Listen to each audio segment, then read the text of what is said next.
첫 시간 저희가 회계에 대한 기본적인 정의, 회계 개념, 회계 목표, 그리고 이제 회계의 기본적인 원리와 원칙이 중요한 이유에 대해서 제가 강조를 해드렸습니다. 그래서 첫 시간 이어서 이 시간 좀 더 연장된 설명을 추가적으로 드릴 거고요. 그리고 이제 저희 다음 주차, 2주차에 대한 내용을 미리 조금 선행학습을 하는 것으로 1주차 강의 마치도록 할 건데요. 첫 시간 저희가 교환에 따르면 회계의 기본 개념에 대해서 정리를 했었어요. 회계의 뜻, 그리고 회계의 목적 정리를 했었는데, 회계의 가장 궁극적인 목적은 기업이 가진 회계 정보죠. 재와 채권, 채무, 회계 정보를 회계 정보 이용자들한테 제공을 한다 하는데 어떻게? 원리, 원칙에 입각해서 정해진 이제 틀에 맞춰서 정보 제공이 되어야 된다는 얘기를 했고요. 최신의 정보가 회계 정보 이용자들이 유용 가능한 합리적인 의사결정에 활용 가능한 정보들이 전달되어야 된다라고 얘기를 드렸습니다. 회계 분류에 관리회계와 재무회계라는 개념이 있었어요. 그죠? 내부 이용자들한테 보여준 회계를 관리회계다. 외부, 바깥에 보여준 회계가 재무회계인데 차이점이 관리회계는 내부 이용자들한테 보여주기 위해서 상세하게 세세한 내용이 나온다라고 하면 재무회계는 그 대략적인 결과들이 밖에 이제 외부 이용자들한테 보여진다라는 얘기를 했었습니다. 회계의 기본은 부기, 장부에 기록하는 개념이라고 했을 때 단식 부기와 복식 부기의 개념을 했었죠. 원리 원칙이 없어서 단순한 가계부나 용돈기입장 같은 개념을 단식 부기라고 얘기를 했고요.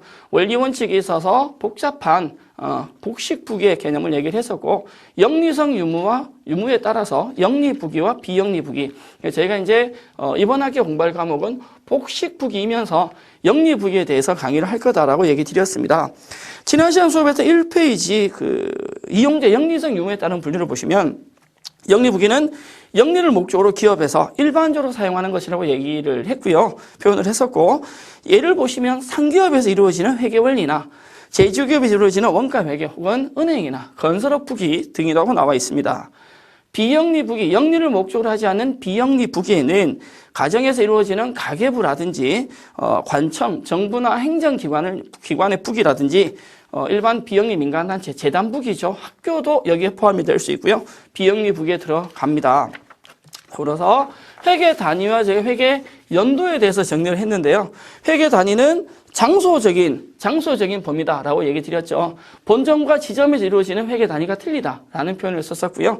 회계 연도는 회계 기간이라고 해서 기간적인 범위라는 표현을 썼었습니다. 해서 까지라는 표현이 있을 때 기초와 기말이죠. 이 단기라는 표현을 썼었고요.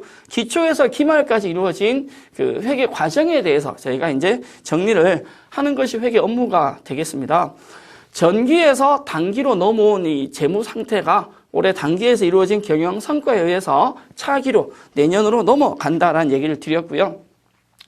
6개월이나 1년 단위로 제일 많이 쓴다라고 했는데 6개월을 쓰게 되면 상반기 그리고 하반기로 나뉘어질 것이고 1년 단위가 되면 기초에서 기말까지요. 전기 결산일에서 단기 결산일까지죠. 전기와 차기 그 사이 기간이 단기가 됩니다. 마지막 시간 부탁드렸던 게 2페이지 4번 회계단위 연도에 보시면 하단에 중간 부분 학습 더하기라는 부분이 있습니다. 개인적으로 공부를 더 하시라고 보셔야 된다라고 얘기 드렸고요. 자, 이제 본격적으로 제 1주차 2강에 대해서 실질적인 회계 개념 설명을 드리고 앞으로 저희가 이제 한 학기 동안 공부해야 될 터닝 포인트가 될 수도 있고요. 실질적인 내용을 한번 달려보도록 하겠습니다. 제 교재 2페이지 되겠고요. 5번 회계와 부기의 비교가 있습니다. 자, 저희가 지난 시간에 이제 설명을 했었죠. 회계라는 기본적인 개념은 예전에 부기라는 개념을 이제 벗어나는 것이다.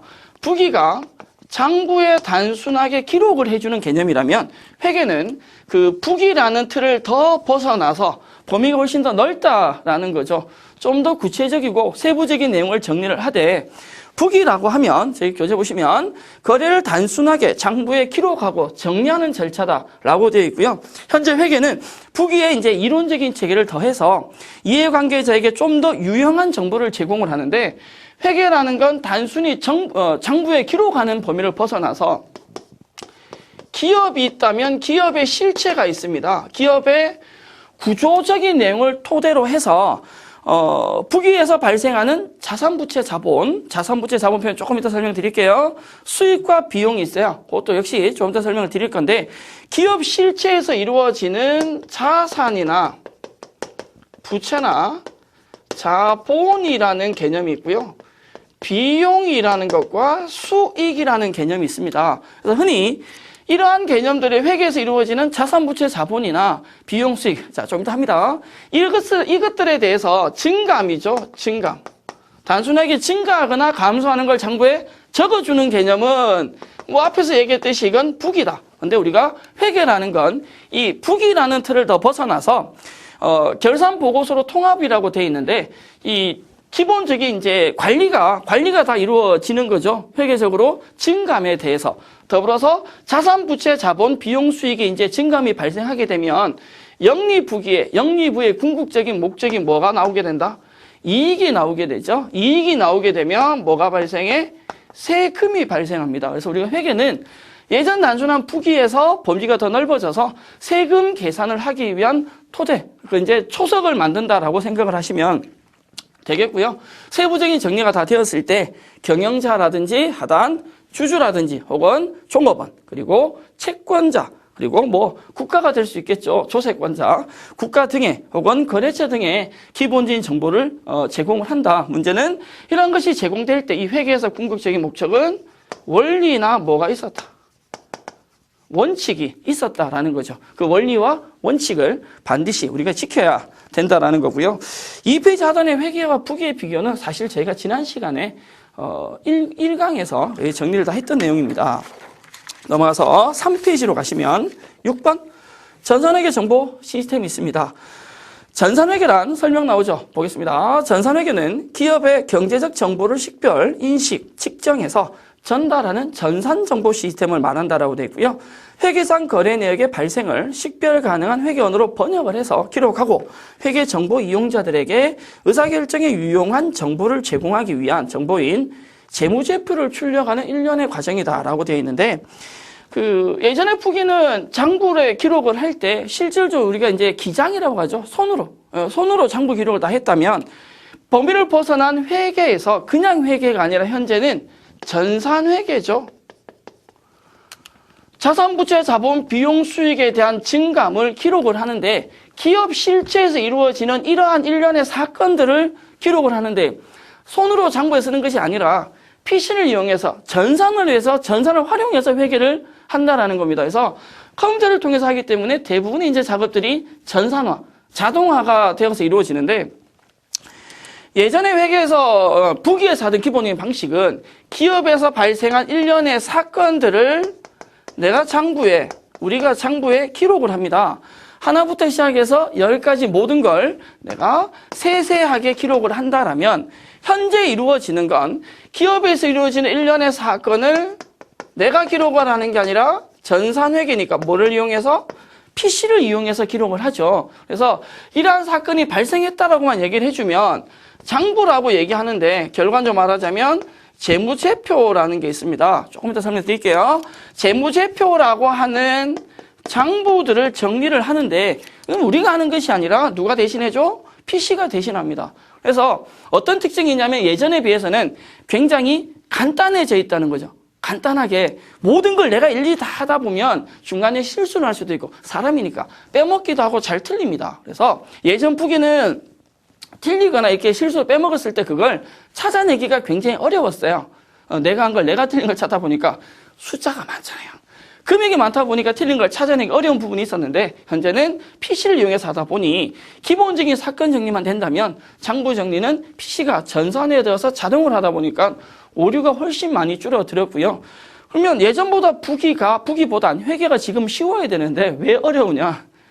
쓰는 표현들이 너무 많아지고요. 세금이 들어가다 보니까 좀 더 이렇게 우리가 학습하기는 어려운 점은 있습니다. 그래서 1년에 발생한 이 사건들을 회계적으로 정리를 해서 재무제표, 도식화하는 거죠. 표로 만들어내는 것이 우리가 해야 될 전산회계라고 생각하시면 되고요. 저희가 하고 있는 회계 과목에서는 회계가 이렇게 이루어진다는 원리에 대해서 학습을 하고 나면 전산회계 실무라는 과목에서 이 실무적인 작업은 여러분들이 직접 하실 수 있을 겁니다. 우리 교재에 맞춰서 내용을 조금 더 정리를 한번 해보면, 교재가 그렇게 되어 있죠? 전산회계 정보 시스템은 입력과 이걸 처리를 하는 거죠. 이 처리를 내가 하는 게 아니라 컴퓨터가 한다는 거죠. PC가 하고 나면 출력이 되는데 입력이라고 하는 건 거래 발생 혹은 증빙자료 발행이나 수치를 얘기하는데 상기업이건 제조기업이건 궁극적인 목적은 이윤추구라고 그랬습니다. 이윤추구라고 한다면 경영활동이 이루어져야 되는데 기업의 경영활동이 이루어져야 되는데요. 이 경영이라는 건 매입하고 매출이죠. 사고 팔고 기본적인 개념인데 상기업은 상품을 사와서 판매한다고 그랬습니다. 그럼 상품을 사올 때 발생한 매입할 때 발생한 추가적인 비용이라는 개념이 있을 거고요. 이 상품을 매입해서 매출을 하게 되면 수익이라는 것이 발생합니다. 수익과 비용을 먼저 설명을 드린다면 비용이라는 건 돈을 쓰는 거고요. 반대로 수익이라는 건 돈을 버는 거죠. 자, 그럼 비용이 좋으냐 수익이 좋으냐 혹은 비용이 먼저냐 수익이 먼저냐라는 표현에 있어서 보통 이제 저희가 많이 물어요. 일상생활에서 돈을 버는 게 먼저입니까? 혹은 돈을 쓰는 게 먼저입니까? 라고 물으면 지금 현재 우리가 살고 있는 그 소비 구조는 수익보다는 비용이 먼저일 수 있는 거죠. 왜냐하면 카드 쓰고 카드 대금 다음 달 갚으면 되니까 일단 질러놓고 보는 경우도 있는데 안 좋은 거예요. 저처럼 됩니다. 사실 얘기 드렸죠. 은행 돈 3억인데 대출이 5억이라고 큰일 납니다. 신용 불량자 돼요. 기업은 벌어서 쓰는 구조가 아니라 비용이라는 투자를 먼저 하죠. 예를 들어서 100원이라는 비용이 투자가 됐을 때 수익이 있을 거 아니에요. 벌어는 금액이 100원이라는 돈을 투자해서 150원이라는 수익을 얻었다면 비용보다 수익이 크죠. 그럼 거기서 발생한 차이가 뭐가 되느냐? 이익이라는 겁니다. 영리부의 궁극적인 목적은 이윤추구라고 그랬죠. 그러면 100원이라는 비용을 투자해서 궁극적인 목적의 수익이 발생했을 때 150원이다? 그럼 그때 차이 나는 게 50원이 이익이 되는 것이고 상대적으로 100원이라는 비용을 투자를 했는데 우리가 이번 회계 기간, 이번 단기에서는 수익이 80원밖에 안 된다? 그럼 얼마의 금액이 20원이라는 금액이 작아지게 되는데 그 금액이 손실이 되는 거죠. 그래서 경영활동이라고 하는 건 비용과 수익을 정리를 해야 되는데 여기서도 원칙적인 그런 거죠. 우리가 회계 정보를 제공을 할 때 이익인지 손실인지가 정확한 정보 전달이 되셔야 된다? 그럼 그 정보 전달이 정확하려면 비용하고 수익이 뭐 해야 돼? 정확해야 되겠죠. 그렇죠? 우리가 지금부터 해야 될 일입니다. 또한 비용은 제가 돈을 쓰는 것이고 수익은 돈을 버는 거다라고 얘기를 했다면 돈을 이제 쓰기나 벌거나 하게 되면 여기 있는 이 개념, 자산, 부채, 자본이라는 개념이 있어요. 이걸 재무 상태라고 얘기를 하는데 경영 활동에 대해서 정리를 하다 보면 자산, 부채, 자본에 대한 재무 상태가 변한다라고 얘기했다. 1강에서 나왔었죠. 재무 상태라고 하는 건 다른 말로 하면 재물 상태입니다. 그런데 문제는 있습니다. 저희가 1강에서 회계의 궁극적인 목적은 뭐라고 했느냐? 기업이 가지는 회계 정보, 즉 재화와 채권과 채무를 전달하는 거라고 그랬어요. 회사 가진 돈, 받을 권리, 남한테 줘야 될 의무를 전달하는 게 회계 궁극적인 목적의 회계 정보인데 지금 여기서는 재무 상태라고 그래서 자 이걸 뺀다면 재무 상태, 우리는 재물 상태라고 공부를 하지만 재무 상태라고 그래서 여기는 자산과 부채와 자본이라는 개념을 이제 얘기를 하고 있습니다. 재무 상태는 조금만 이따 갈게요. 어떤 이 재무 상태를 정리를 해서 장부상에 변화가 있을 거라는 거죠. 그러면 예를 들어서 우리가 기초가 있을 것이다. 기초라는 게 언제라고 그랬어요? 1월 1일이라고 그랬습니다. 1월 1일의 재무 상태라는 건 내가 1월 1일에 돈을 얼마를 가지고 있었다는 거죠. 실질적으로 내가 가진 돈, 내 거죠. 내가 가진 돈 100원가. 다른 사람한테 받아야 될 이 돈이라는 게 한 번도 재화라고 얘기 드렸고요. 받아야 될 채권, 받아야 될 게 50원 있다. 그럼 우리 회사 실질적인 돈이 150원인데 그 중에서 다른 사람 거, 다른 사람한테 이제 지급해야 될, 줘야 될 채무라고 얘기하죠. 다른 사람한테 줄 채무가 20원이 있다면 회사가 가진 진짜 회사 돈 얼마냐? 130원이 되죠. 150원이라는 돈에서 다른 사람 돈을 빼고 나면 회사가 가진 이 130원이라는 돈이 있습니다. 그러면 기업이 가진 회계 정보는 재화, 채권, 채무라고 얘기 드렸는데요. 이걸 회계상에서는 좀 전에 표현 드렸듯이 자산과 부채, 자본으로 얘기를 한다라고 얘기 드렸는데, 그러면 자산, 부채, 자본 개념부터 먼저 저희가 좀 전달해 드리고 다음 내용을 보시겠습니다.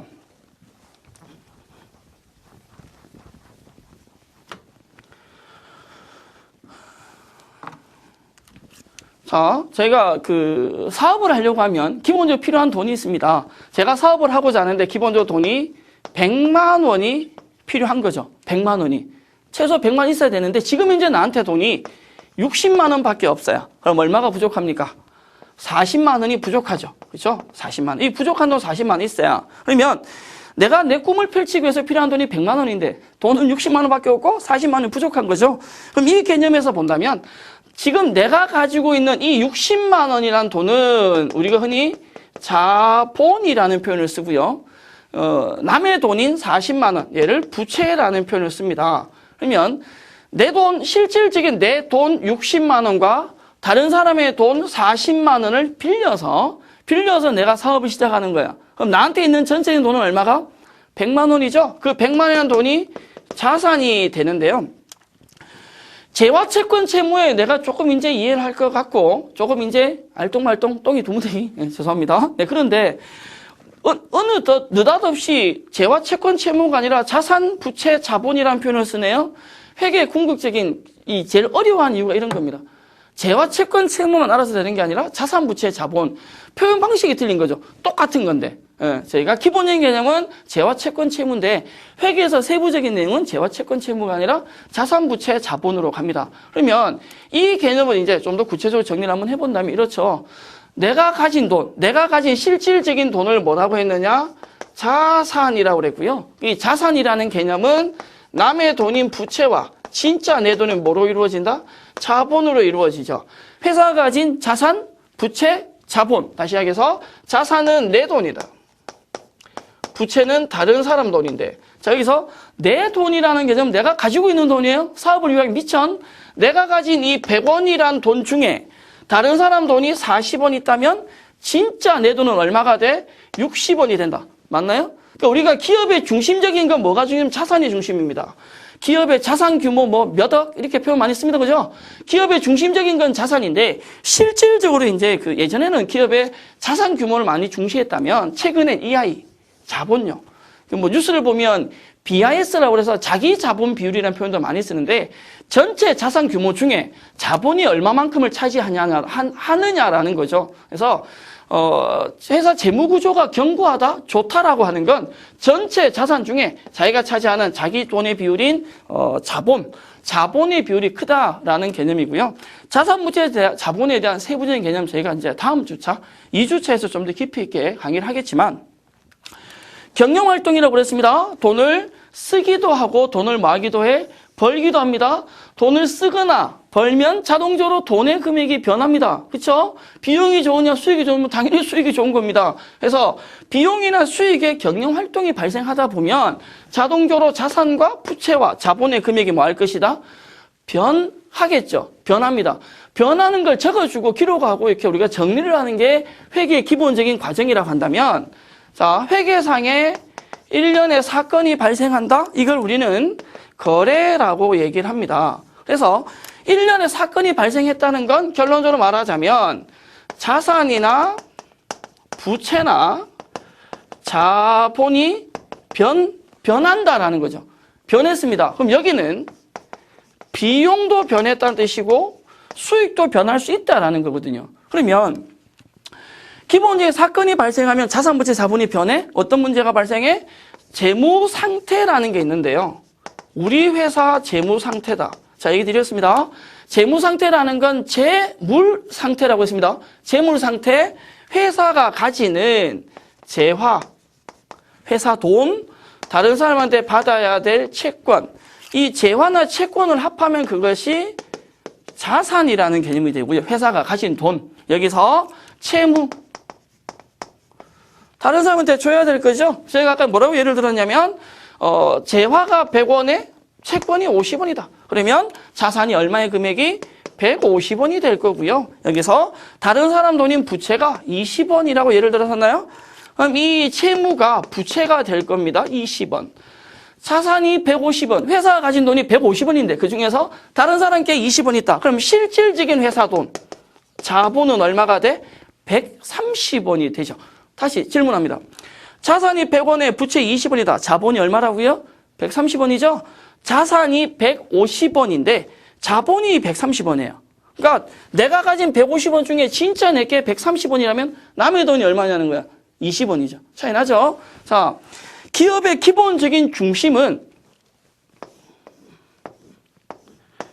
자산이라고 얘기 드렸고 이 자산은 부채와 뭐로 이루어진다? 자본으로 이루어지는데요. 이게 1월 1일이라고 그랬습니다. 1월 1일의 재무 상태는 내가 올해 사업을 시작할 때 기초에 돈이 이만큼 있었다. 우리 회사 기초 재무 상태가 이렇다는 거죠. 여기에서 기업을 운영을 하다 보면 자산, 부채, 자본이 변할 것인데 기업의 재무 상태가 12월 31일 결산을 하죠. 연말에. 결산은 결과를 조금만 추정을 한번 해보면 자산이 150원이었는데 200원으로 변했다. 부채가 20원이었는데 뭐 440원으로 변했다. 자산도 커지고 부채도 커졌어요. 자산이 변하고 부채도 변했습니다. 그렇다면 자동적으로 뭐가 변할 것이다? 자본이 변할 건데 자산이 200원에 부채가 40원이라면 자본은 얼마가 될 것이다? 얼마겠습니까? 자산에서 뭐를 빼면? 부채를 빼면 자본이죠. 160원이라는 돈이 나올 건데 그 회계상에서 많이 쓰는 기본 공식이 있어요. 더하기 빼기 산수라고 얘기를 하는데요. 자산이 기본 중심이고 이놈이 부채와 자본으로 이루어진다면 자산은 부채와 자본을 뭐 한 금액이다. 합한 금액이죠. 왜? 내가 가진 자산은 진짜 내 돈의 130원과 다른 사람한테 빌린 남의 돈, 다른 사람 돈 20원을 합한다면 진짜 내 돈은 150원이 된다고 그랬어요. 그렇죠? 기초 재무 상태에서 얘기 드렸고요. 만약에 부채가 얼마냐 물으면 부채는 자산에서 뭐를 뺀다? 자본을 빼면 되겠죠. 부채가 얼마냐면 자산에서 자본 빼면 부채가 나옵니다. 자본이 얼마냐라고 물으면 자산에서 부채를 빼면 돼요. 그런데 여러분들이 이 공식 세 가지를 자산 구하는 공식이나 부채 구하는 공식이나 자본 구하는 공식을 저희가 2주차에서 좀 더 깊이 있게 설명을 드리겠지만 이 공식을 외우려고 하시기 이전에 자산, 부채, 자본의 기본 개념 설명드렸습니다. 내가 가지고 있는 전체적인 돈 이게 뭐라고? 자산이죠. 내 자산 중에 전체 자산 중에 이게 이제 다른 사람 거라는 거예요. 부채죠. 부채를 빼고 나면 남는 게 뭐다? 자본인데 진짜 내 돈인 자본에서 다른 사람 돈을 빌려왔을 때 내가 가진 이 전체적인 돈이 뭐가 된다라고요? 자산이 된다라는 거예요. 기업의 중심적인 자산, 중심적인 개념이 자산이고 그 속에 부채와 자본으로 이루어진다면 자산이 150원, 부채가 20원, 자본이 130원이죠. 기말에 12월 30일 재무 상태를 보니까 자산이 200원 커지고 부채가 40원 커졌다. 자본이 얼마로? 160원으로 커진 거죠. 자, 이 경우를 보면 기업의 재무 상태가 변했습니다. 자산도 커지고 부채도 커지고 자본도 커졌는데 중요한 건 자산이나 부채가 커지거나 금액 변화가 중요한 게 아니라 자본이 어떻게 변했냐는 거죠. 130원이던 자본이 160원 변했다는 건 30원의 자본이 증가했습니다. 이 30원 증가한 자본이 뭐냐면 이익이 되는 거죠. 단기에 발생한 이익이니까 단기 순이익이라고 합니다. 그러면 반대 경우를 한번 본다면요. 기업의 자산이 1월 1일에 150원이었다. 자산이 200원으로 변했다라고 가정을 하고요. 부채도 변했다 보죠. 부채가 20원이었는데 얘가 90원으로 커졌습니다. 그렇다면 자본이 얼마가 되느냐? 자산과 부채를 비교를 해보니까 자산이 200원이고 부채가 90원이면 자본은 110원입니다. 130원이던 자본이 기말에 가니까 110원으로 변했어요. 작아졌어요. 110원 작아졌다는 이 개념은 이익이 아니라 뭐가? 금액이 작아졌으니까 자본이 변했다, 작아졌다? 결론은 그건 단기 손실을 나타냅니다. 기업의 궁극적인 목적은 단기순 이익, 자본이 증가하는 게 주된 목적이고요. 증가했다는 건 비용보다 수익이 커서 회사 재무구조가 플러스가 됐다는 거고 기초자본보다 기말 자본이 꽤 작아졌다는 건 수익이 작다는 거죠. 쓴 게 더 많다는 거죠, 지출이. 마이너스가 발생해서 재무구조에 손실이, 단기순 손실이 발생한 건데, 저희가 해야 되는 회계의 이제 기본적인 그 과정이나 흐름은 일련의 사건들이 발생했다, 자산부채 자본이 변했다, 혹은 회계상에서는 거래가 발생했다라고 얘기합니다. 자산부채 자본이 변해서 이걸 장부에 적어야 됩니다. 자산부채 자본의 변화를 정리를 해서 기초와 기말을 비교를 합니다. 재무상태를. 그럼 단기순 이익이나 뭐가 나온다? 손실이 나오겠죠. 비용이나 수익을 비교해서 경영활동을 정리를 해보면 누가 더 큰지에 대해서 비용이 큰지 수익이 큰지가 나올 겁니다. 비용이 크면 손실이요. 수익이 크면 이익이라고 그랬습니다. 재무상태의 변화와 경영활동을 정리를 해서 회계정보 정리를 하는 것이 회계의 궁극적인 목적이다라는 건데, 저희가 1주차에서는 조금 포괄적으로 설명을 드렸다면 2주차에서는 이 내용들을 좀 더 깊이 있게 설명을 드릴 건데요. 그럼 1주차에서 저희가 수업했던 내용을 간단히 정리를 하고 앞으로 향후 여러분들이 학습 방법에 대해서 기본적으로 설명을 드리고 난 이후에 오늘 저희 1주차 수업을 마무리를 할 건데요. 보시겠습니다.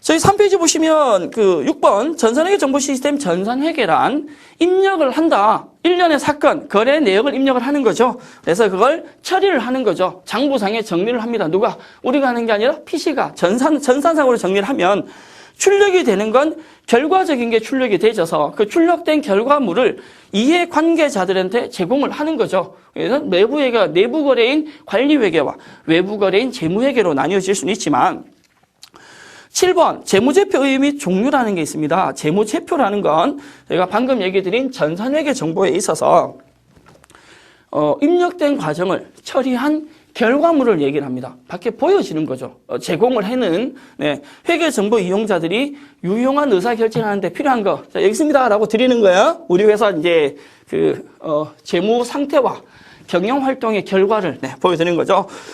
재무제표란 기업이 주주, 채권자, 종업원 등의 다양한 이해관계자들에게 회계정보를 전달하는 핵심적인 수단이라고 되어 있습니다. 재무제표, 결과표죠. 여러분들이 한 학기 강의를 듣고 나면 성적표가 나옵니다. 성적표. 이렇게. 결과물이죠. 회사의 성적표입니다. 재무제표다. 재무제표는 기업의 경영활동을 재무적으로 표현한 여러 회계 보고서를 통칭하는 말이라고 되어 있고요. 여기에는 재무상태표, 그리고 손익계산서, 현금흐름표, 자본변동표, 주석 등이 있다라고 되어 있고요. 재무제표에 대한 세부적인 이제 특징들은 저희가 이제 앞으로 강의 중에 수업하는 도중에 많은 내용들이 나올 겁니다. 이제 간단하게 정리를 한다면 이 시간은 재무상태표와 손익계산서에서 기본 설명을 드릴 거고요. 제가 2주차에서 강의를 하게 될 내용이 재무상태표와 손익계산서 혹은 그 두 개 재무제표의 비교에 대해서 좀 더 깊이 있는 설명을 하도록 하겠습니다. 제 1주차에서 수업했던 기본적인 내용을 정리를 한번 해본다면 최소한 저희가 지금 회계라는 공부를 하면 회계가 무엇이다라는 걸 얘기를 할 수 있어야죠. 회계는 단순히 표현하면 북이니까 장부정리입니다. 실질적인 회계는 기업이 가지는 기업의 회계 정보라는 것이 있다. 이것을 누구한테 제공을 해?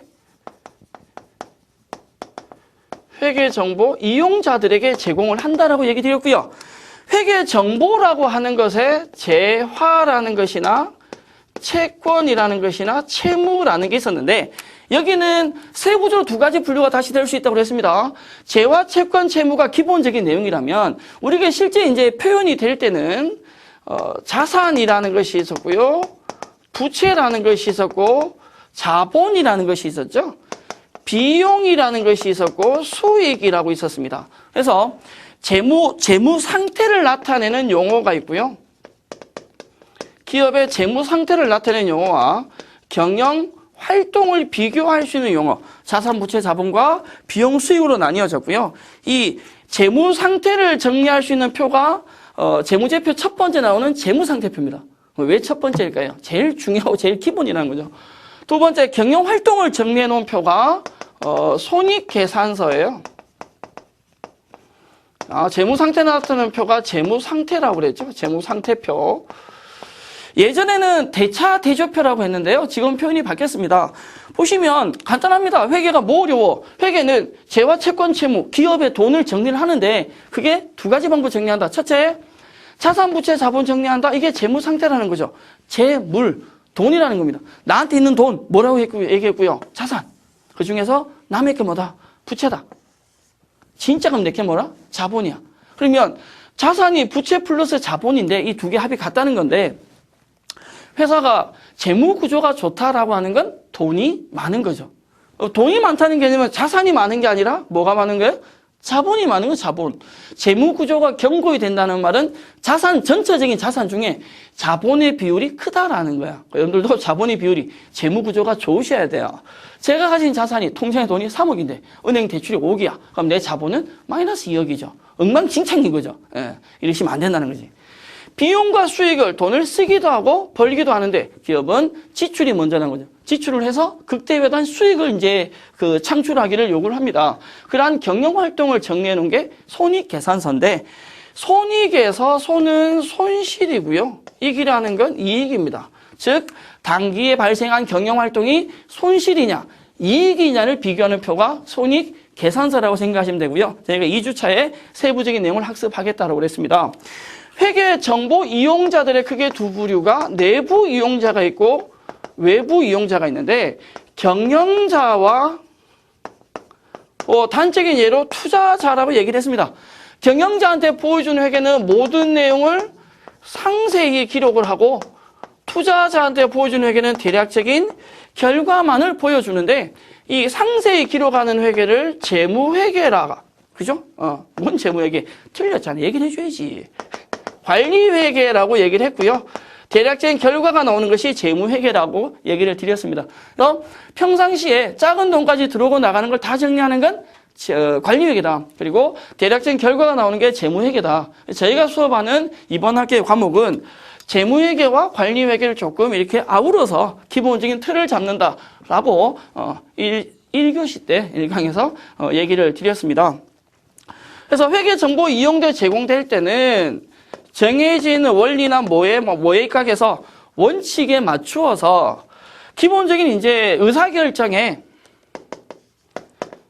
회계 정보 이용자들이 경영자나 투자자들이 회사의 입장에서 어떤 의사결정을 할 때 유용한 정보가 도움이 될 수 있는 정보가 제공이 되어야 한다는 거죠. 거기는 단적인 내가 재무상태표도 있을 수 있고 손익계산서라는 거 그리고 밑에 나온 재무제표인 현금흐름표, 자본변동표, 주석 이런 것들이 발생할 수 있습니다. 저희 1주차 수업에서 했는 내용들은 회계 이제 전반적인 틀이나 개념들에 대해서 정리를 했기 때문에 2주차 들어가면서 하나하나 좀 더 세분화해서 깊이 있는 강의 진행을 해드릴 거고요. 페이지 넘겨서 저희 4페이지로 넘어가서 보시면 1장 회계 기본 개념이 있습니다. 자, 스스로 학습, 내용도 스스로 예제 문제를 풀어보시면 되는데요.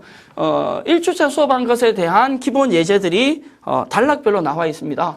꼭 보셔야 되는, 그리고 꼭 아셔야 되는 부분들이고요.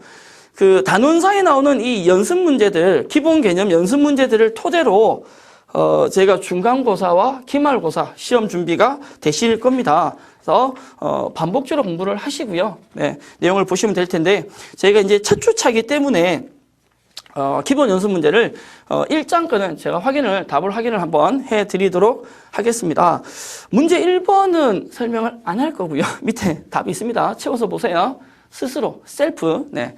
문제 2번부터 보실까요? 회계의 궁극적인 목적에 해당하는 걸 물었습니다.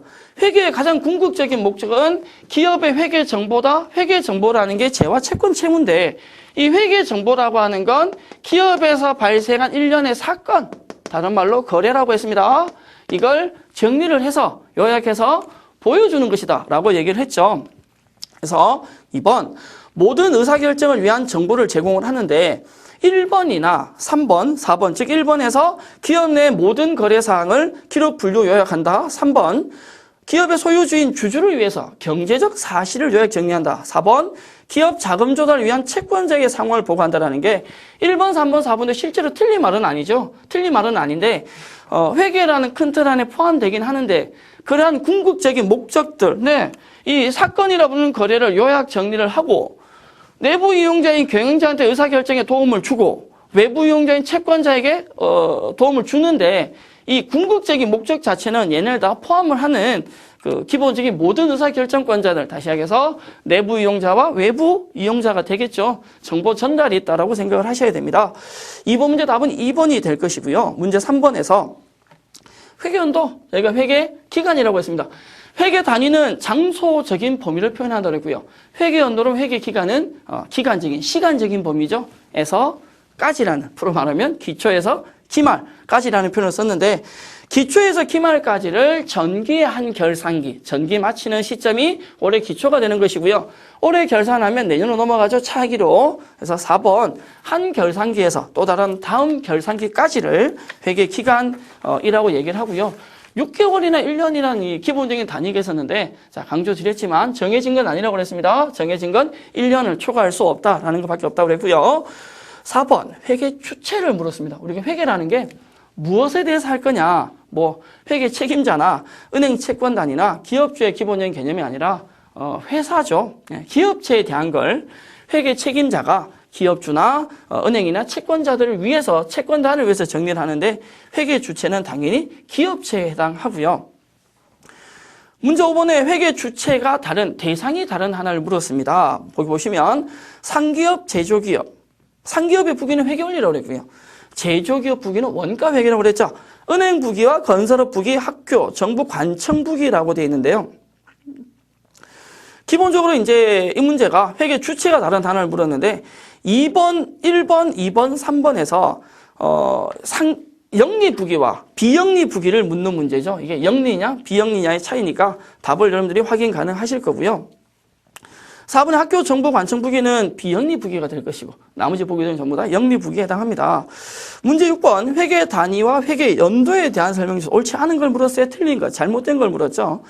회계 연도라는 것은 회계 기간이라고도 하며, 회계 기간은 보통 6개월 또는 1년으로 설정한다라고 되어 있네요. 회계 단위란 재산의 자산부재 자본의 변동 내용을 독립적으로 기록, 계산, 정리하기 위한 장소적인 범위를 말합니다. 그렇죠.